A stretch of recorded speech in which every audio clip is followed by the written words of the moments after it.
तख्त लगते हैं बादशाहों के, मेरे अल्लाह हमारी फकीरी सदा बहार है। तू रब है मेरा बेमिसाल बहुत, मैं खाक नशीं गुनहगार बहुत, किसी के पास खोने को बहुत कुछ है, मेरे अल्लाह मेरे पास तेरे सिवा कुछ नहीं। তুমি শুয়েছো কত আকাশ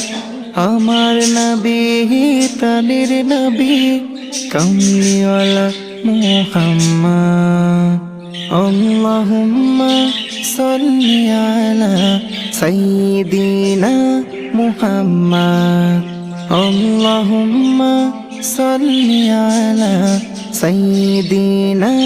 মুহাম্মদ শিখিয়েছো কেমন করে জীবন যাপন করতে হয়, দেখিয়েছো হৃদয় মাঝে